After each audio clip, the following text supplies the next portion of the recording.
RAC ടെക്കിൻ്റെ പുതിയൊരു വീഡിയോയിലേക്ക് എല്ലാവർക്കും സ്വാഗതം. മുൻപ് ഒരു ഇൻവെർട്ടഡ് സ്പ്ലിറ്റ് എസിയുടെ ഔട്ട്ഡോർ യൂണിറ്റ് PCBയുടെ സർക്യൂട്ട് ഡയഗ്രാം സഹിതം ഒരു വീഡിയോ പോസ്റ്റ് ചെയ്തിരുന്നു. അപ്പോൾ അതിൻ്റെ രണ്ടാമത്തെ ഭാഗമാണ് ഈ വീഡിയോ. അപ്പോൾ അത് കാണാത്തവരത് കണ്ടതിന് ശേഷം ഈ വീഡിയോ കാണുക. അപ്പോൾ ഈ സർക്യൂട്ടിൽ ഞാൻ ഉൾക്കൊള്ളിച്ചിരിക്കുന്നത് power factor correction circuit, MCU, IPM, inverter compressor, ഇത്രയും കമ്പോണൻസിൻ്റെ വർക്കിംഗ് ആണ്. അപ്പോൾ നമുക്ക് വീഡിയോയിലേക്ക് പോകാം. അപ്പോൾ നമ്മളിവിടെ ഈ റെക്ടിഫയർ വരെയാണ് ആയിട്ടുള്ളത്. ഇനി ഈ റെക്ടിഫയർ കഴിഞ്ഞിട്ട് IGBT എന്ന് പറയുന്നൊരു കമ്പോണൻ്റ് ഉണ്ട്. അപ്പോൾ ഇവിടെ കൊടുത്തിരിക്കുന്ന ഇതിനെയാണ് നമ്മൾ IGBT എന്ന് പറയുന്നത്. IGBT എന്ന് പറഞ്ഞാൽ ഒരു ട്രാൻസിസ്റ്ററാണ്, ഇൻസുലേറ്റഡ് ഗേറ്റ് ബൈപോളർ ട്രാൻസിസ്റ്റർ എന്നാണ് IGBTയുടെ ഫുൾ ഫോം. അപ്പോൾ അതിൻ്റെ കൂടെ തന്നെ ഒരു ഹൈ ഫ്രീക്വൻസി ഡയോഡും കൂടെ ഉണ്ട്. ഇതിനെ നമ്മൾ ഷോർട്ട് കീ ഡയോഡ് എന്നാണ് പറയുന്നത്. ഇനി അതിൻ്റെ കൂട്ടത്തിൽ തന്നെയുള്ള പ്രധാനപ്പെട്ട മറ്റൊരു കമ്പോണൻ്റാണ് റിയാക്ടർ എന്ന് പറയുന്നത്. അപ്പോൾ ഈ റെക്ടിഫയർ മൊഡ്യൂളിൽ നിന്നുള്ള പോസിറ്റീവിൽ നിന്നുള്ള കണക്ഷൻ നേരെ ആദ്യം പോകുന്നത് ഈ റിയാക്ടറിലേക്കാണ്. അപ്പോൾ റിയാക്ടറിൽ നിന്നുള്ള ഔട്ട്പുട്ടാണ് ഡയോഡിലേക്ക് വരുന്നത്. ഈ റിയാക്ടർ, IGBT കൂടാതെ ഷോർട്ട് കീ ഡയോഡ്, ഇത് മൂന്നും ഉൾപ്പെടുന്ന ഈ സർക്യൂട്ടിനെയാണ് പവർ ഫാക്ടർ കറക്ഷൻ സർക്യൂട്ട് എന്ന് പറയുന്നത്. അപ്പോൾ നമ്മൾ ഈ ബോർഡിലേക്ക് ഈ കംപ്രസർ നമ്മളിവിടെ കണക്ട് ചെയ്തു. കംപ്രസർ റൺ ചെയ്യാൻ തുടങ്ങി കഴിയുമ്പോൾ ഇവിടെ അത് വോൾട്ടേജ് കുറയുന്നതിന് കാരണമാവും.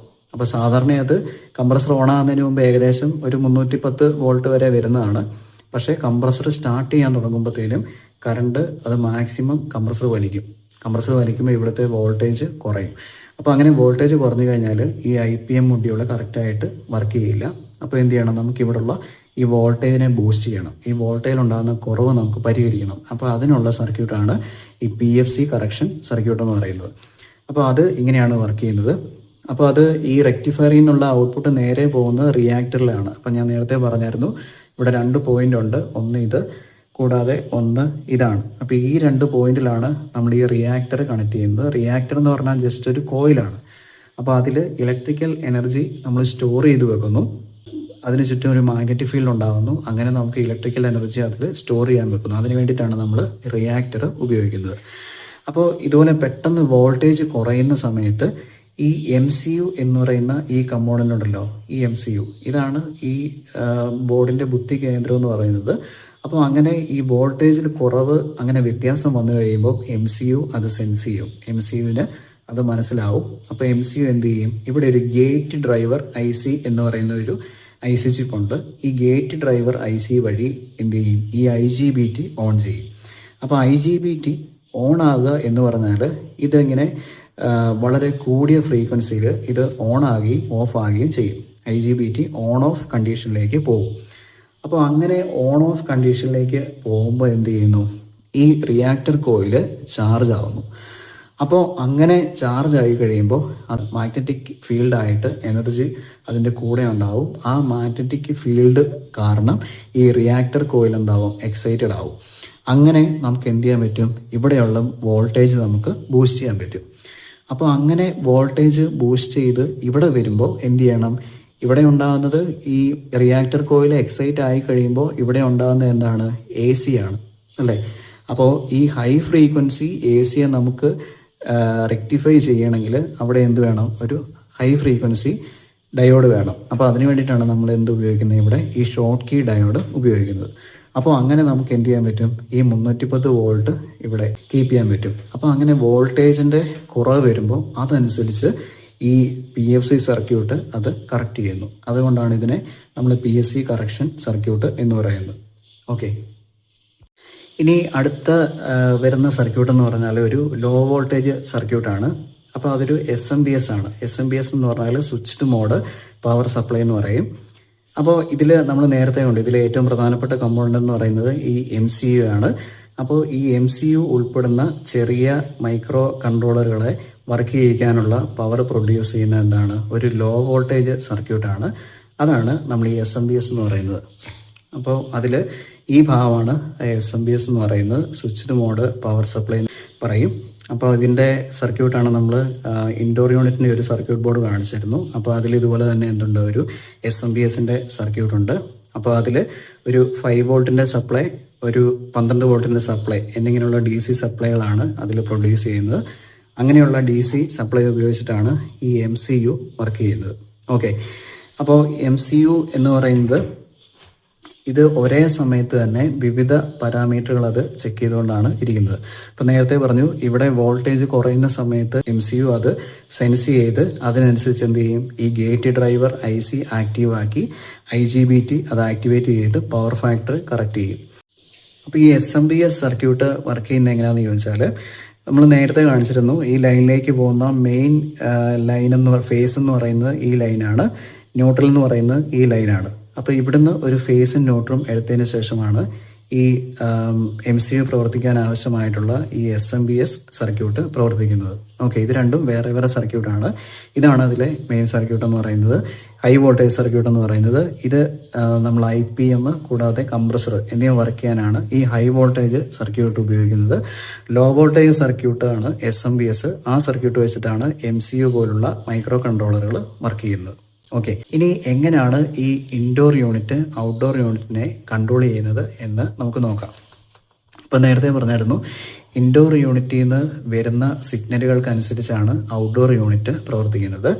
അപ്പോൾ ഇൻഡോർ യൂണിറ്റ് പ്രവർത്തിക്കുന്ന സമയത്ത് അതിൻ്റെ കമ്മ്യൂണിക്കേഷൻ ലൈൻ വഴി ഇതിലേക്ക് ചില സിഗ്നലുകൾ വരുന്നുണ്ട്. അപ്പോൾ ആ സിഗ്നലുകൾ എന്ന് പറഞ്ഞാൽ ഇൻഡോർ യൂണിറ്റിൽ എത്ര ഡിഗ്രി ടെമ്പറേച്ചറാണ് സെറ്റ് ചെയ്ത് വെച്ചിരിക്കുന്നത്, അതിലെ തെർമിസ്റ്ററുകൾ, ടെമ്പറേച്ചർ സെൻസ് ചെയ്യുന്ന തെർമിസ്റ്ററുകളുടെ റീഡിങ് ഇപ്പോഴത്തെ എത്രയാണ്, അപ്പോൾ അതുമായിട്ട് ബന്ധപ്പെട്ട സിഗ്നൽസ് ആണ് ഈ കമ്മ്യൂണിക്കേഷൻ ലൈൻ വഴി വരുന്നത്. അപ്പോൾ ആ കമ്മ്യൂണിക്കേഷൻ ലൈനുകൾ ഇവിടെ മറ്റ് അനുബന്ധ സർക്യൂട്ടുകളുണ്ട്. അപ്പോൾ അത് കഴിഞ്ഞതിന് ശേഷം ഈ MCU എന്ന് പറയുന്ന ഈ ചിപ്പിൽ, അപ്പോൾ നമ്മൾ നേരത്തെ കാണിച്ചായിരുന്നു, ഇതാണ് MCU. ഓക്കെ, ഇതാണ് MCU. ഇത് ഓൾറെഡി പ്രോഗ്രാം ചെയ്ത് വെച്ചിരിക്കുന്ന ഒരു കമ്പോണൻ്റ് ആണ്. ഇവിടെ അത് എത്തുന്നു. അപ്പോൾ അതിനുശേഷം ബാക്കിയുള്ള കാര്യങ്ങളെല്ലാം തീരുമാനിക്കുന്നത് എന്താണ്, ഈ MCU ആണ്.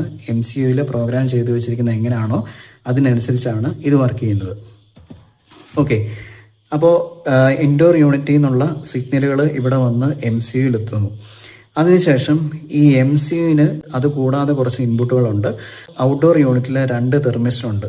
അതിൽ ഒരു തെർമിസ്റ്റർ എന്ന് പറഞ്ഞാൽ സക്ഷൻ ടെമ്പറേച്ചർ സെൻസ് ചെയ്യാനും ഒരെണ്ണം ഡിസ്ചാർജ് ടെമ്പറേച്ചർ സെൻസ് ചെയ്യാനുള്ള 2 തെർമിസ്റ്ററാണ്. അപ്പോൾ ഈ ഇൻപുട്ടുകളെല്ലാം MCUയിലായിട്ടാണ് ചെല്ലുന്നത്. അപ്പോൾ MCU ആണ് തീരുമാനിക്കുന്നത് ഈ കംപ്രസർ എത്ര സ്പീഡിൽ കറങ്ങണമെന്ന്. കാരണം ഇതിൽ നമ്മൾ ഉപയോഗിക്കുന്ന കംപ്രസർ എന്ന് പറഞ്ഞാൽ വേരിയബിൾ സ്പീഡ് കംപ്രസറാണ്. കാരണം അതിന് പല സ്പീഡുകളിൽ വർക്ക് ചെയ്യാൻ പറ്റും. അപ്പോൾ അതിന് വേണ്ടിയിട്ടാണ് നമ്മൾ ഈ IPM മൊഡ്യൂളും ഒക്കെ നമ്മൾ ഡിസൈൻ ചെയ്തിരിക്കുന്നത്. അപ്പോൾ അങ്ങനെ വേരിയബിൾ സ്പീഡ് കംപ്രസർ എത്ര സ്പീഡിൽ വർക്ക് ചെയ്യണം എന്ന് തീരുമാനിക്കുന്നത് MCU ആണ്. അത് ഈ MCU ആണ് IPM ഡ്രൈവ് ചെയ്യാനുള്ള സിഗ്നലുകൾ കൊടുക്കുന്നത്. ഈ സിഗ്നലിനെയാണ് നമ്മൾ PWM സിഗ്നൽ എന്ന് പറയുന്നത്, അതായത് പൾസ് വിഡ്ത്ത് മോഡുലേഷൻ സിഗ്നൽ എന്ന് പറയുന്നത്. ഇപ്പോൾ പൾസ് വിഡ്ത്ത് മോഡുലേഷൻ സിഗ്നൽ എന്ന് പറഞ്ഞാൽ അത് ചെറിയ പൾസുകളാണ്. അപ്പോൾ ഈ പൾസുകൾ ഇവിടെ റിസീവ് ചെയ്യുന്നതനുസരിച്ച് IPM എന്ത് ചെയ്യുന്നു, ഈ സിഗ്നലിനെ ആംപ്ലിഫൈ ചെയ്യുന്നു. ഇതിനെ ആംപ്ലിഫൈ ചെയ്തിട്ട് ഈ UVW എന്നിങ്ങനെയുള്ള 3 ലൈനിൽ കൂടെ ഇതിലേക്ക് കടത്തിവിടും, കംപ്രസറിലേക്ക് കടത്തിവിടും. അങ്ങനെ കംപ്രസർ ഓരോ സ്പീഡിൽ വർക്ക് ചെയ്യും. അപ്പോൾ ഉദാഹരണത്തിന് നമ്മളിപ്പോൾ ഒരു ഇൻവേർട്ടർ AC ഓൺ ചെയ്തു. അപ്പോൾ ഓൺ ചെയ്ത് കഴിഞ്ഞപ്പോൾ അതിൽ റൂമിലെ ടെമ്പറേച്ചർ കൂടുതലാണ്, ഏകദേശം ഒരു 35 ഡിഗ്രി ഉണ്ട്. അപ്പോൾ നമ്മൾ ടെമ്പറേച്ചർ ഒരു 18 ഡിഗ്രി സെൽഷ്യസിലേക്ക് നമ്മൾ സെറ്റ് ചെയ്തു. അപ്പോൾ സെറ്റ് ചെയ്ത് കഴിയുമ്പോൾ അതുമായിട്ട് ബന്ധപ്പെട്ട സിഗ്നൽസ് ഈ കമ്മ്യൂണിക്കേഷൻ ചാനലുകൾ വഴി എവിടെ വരും, ഈ MCUയിൽ വരും. അതിനുശേഷം MCUവിന് മനസ്സിലാവും ഇൻഡോർ യൂണിറ്റിൽ അതിലെ തെർമിസ്റ്ററുകളുടെ റീഡിങ് MCUവിന് മനസ്സിലാവും. കൂടാതെ ഇൻഡോർ യൂണിറ്റിൽ എത്ര ഡിഗ്രി ടെമ്പറേച്ചറാണ് സെറ്റ് ചെയ്ത് വെച്ചിരിക്കുന്നത് എന്ന് MCUവിന് മനസ്സിലാവും. അതിൻ്റെ കൂടെ തന്നെ കംപ്രസറിലേക്കുള്ള സക്ഷൻ ടെമ്പറേച്ചറും ഡിസ്ചാർജ് ടെമ്പറേച്ചറും MCUവിന് മനസ്സിലാകും. അപ്പോൾ MCUവിന് അതിൽ പ്രോഗ്രാം ചെയ്ത് വെച്ചിരിക്കുന്നതനുസരിച്ച് റൂമിൽ ടെമ്പറേച്ചർ കൂടുതലായ സമയത്ത് ഈ കംപ്രസർ മാക്സിമം സ്പീഡിൽ വർക്ക് ചെയ്യണം. എങ്കിൽ മാത്രമേ നമുക്ക് ആവശ്യമുള്ള കൂളിംഗ് നമുക്ക് ഇൻഡോർ യൂണിറ്റിൽ കിട്ടത്തുള്ളൂ. അപ്പോൾ MCU ഈ IPM മൊഡ്യൂള് വർക്ക് ചെയ്യാനുള്ള PWM സിഗ്നൽ എന്ന് പറയുന്ന സിഗ്നൽ IPMലേക്ക് അയക്കുന്നു. ഇപ്പോൾ PWM എന്ന് പറഞ്ഞാൽ പൾസ് വിഡ്ത്ത് മോഡുലേഷൻ സിഗ്നൽ എന്നാണ് പറയുന്നത്. അപ്പോൾ ഇവിടെ കാണിച്ചിരിക്കുന്ന പൾസ് വിഡ്ത്ത് മോഡുലേഷൻ സിഗ്നലുകളുടെ ഒരു ഡയഗ്രമാണ്. അതിൽ എക്സ് ആക്സിസിൽ ടൈമും വൈ ആക്സിസിൽ വോൾട്ടേജുമാണ് കൊടുത്തിരിക്കുന്നത്. അപ്പോൾ അതിൽ ബ്ലൂ കളറിൽ കാണിച്ചിരിക്കുന്നത് ആ സിഗ്നലിൻ്റെ ഓൺ സ്റ്റേജ് ആണ്. അതായത് ഈ സിഗ്നൽ നൽകുന്ന അല്ലെങ്കിൽ കൺട്രോൾ ചെയ്യുന്ന ഉപകരണം ഓൺ ആയിരിക്കുന്ന ആ സമയത്തെയാണ് ഇതിൽ ബ്ലൂ കളറിൽ കാണിച്ചിരിക്കുന്നത്. അപ്പോൾ അതിൽ ഏറ്റവും മുകളിലുള്ള ആ ഗ്രാഫ് നോക്കുക. അപ്പോൾ 20% ഡ്യൂട്ടി സൈക്കിൾ എന്ന് എഴുതിയിട്ടുണ്ട്. അപ്പോൾ ആ സിഗ്നലിൽ 20%-ഓളം സമയം മാത്രമാണ് അതിൽ ഓൺ സ്റ്റേജ് ഉള്ളത്. അതായത് അത് കൺട്രോൾ ചെയ്യുന്ന ഡിവൈസ് അതിൻ്റെ വർക്കിംഗ് ടൈമിൻ്റെ 20% മാത്രമേ ഓൺ എന്ന അവസ്ഥയിലുള്ളൂ. ഇനി 40% ഡ്യൂട്ടി സൈക്കിളിലേക്ക് വരുമ്പോൾ അവിടെ 40%-ഓളം സമയം ഈ സിഗ്നലിൽ ഓൺ സ്റ്റേജ് ആണ് കാണിക്കുന്നത്. അതുപോലെ 80% വരുമ്പോൾ അതിൽ 80%-വും ഓൺ സ്റ്റേജ് ആണ്. 100% ഡ്യൂട്ടി സൈക്കിളിലേക്ക് വരുമ്പോൾ അത് ഫുൾ ടൈം ഓൺ സ്റ്റേജിലാണ്. അപ്പോൾ ഇതിൽ ബ്ലൂ കളറുള്ള ഭാഗത്തിനെയാണ് നമ്മൾ പൾസ് എന്ന് പറയുന്നത്. അപ്പോൾ ഡ്യൂട്ടി സൈക്കിൾ വ്യത്യാസപ്പെടുത്തുന്നതിനനുസരിച്ച് ഈ പൾസിൻ്റെ വിഡ്ത്ത് അതല്ലെങ്കിൽ വീതി വ്യത്യാസപ്പെടുന്നതായിട്ട് കാണാം. അതുകൊണ്ടാണ് ഈ സിഗ്നലിനെ നമ്മൾ പൾസ് വിഡ്ത്ത് മോഡുലേഷൻ സിഗ്നൽ എന്ന് പറയുന്നത്. നമ്മുടെ എ സിയുടെ കാര്യം പറയുമ്പോൾ ഇവിടെ PWM സിഗ്നൽ ജനറേറ്റ് ചെയ്യുന്നത് MCU ആണ്. അതുപോലെ തന്നെ MCU ഈ ജനറേറ്റ് ചെയ്ത PWM സിഗ്നൽ നേരെ അത് IPM ഇൻ്റലിജൻറ്റ് പവർ മൊഡ്യൂളിന് കൊടുക്കുന്നു. ഇൻ്റലിജൻറ്റ് പവർ മൊഡ്യൂൾ അത് ആംപ്ലിഫൈ ചെയ്യുന്നു. അതിനുശേഷം ആ സിഗ്നൽ നേരെ ഇൻവേർട്ടർ കംപ്രസറിലേക്ക് നൽകുന്നു. അപ്പോൾ MCUവിന് അത് ജനറേറ്റ് ചെയ്യുന്ന PWM സിഗ്നലിൽ വ്യത്യാസങ്ങൾ വരുത്തി ഇൻവേർട്ടർ കംപ്രസറിൻ്റെ സ്പീഡ് കൂട്ടുവാനും കുറയ്ക്കുവാനും പറ്റും. അപ്പോൾ കംപ്രസറിൻ്റെ സ്പീഡ് കൂട്ടുവാൻ വേണ്ടിയിട്ട് ഡ്യൂട്ടി സൈക്കിൾ കൂട്ടുകയും കംപ്രസറിൻ്റെ സ്പീഡ് കുറയ്ക്കുവാൻ വേണ്ടിയിട്ട് ഡ്യൂട്ടി സൈക്കിൾ കുറയ്ക്കുകയുമാണ് ചെയ്യുന്നത്. അപ്പോൾ ഇതിനെയാണ് നമ്മൾ വേരിയബിൾ ഫ്രീക്വൻസി ഡ്രൈവ് എന്ന് പറയുന്നത്. അപ്പോൾ യൂണിറ്റ് സ്റ്റാർട്ട് ചെയ്യുന്ന സമയത്ത് കംപ്രസർ മോട്ടോർ മാക്സിമം സ്പീഡിലാണ് കറങ്ങേണ്ടത്.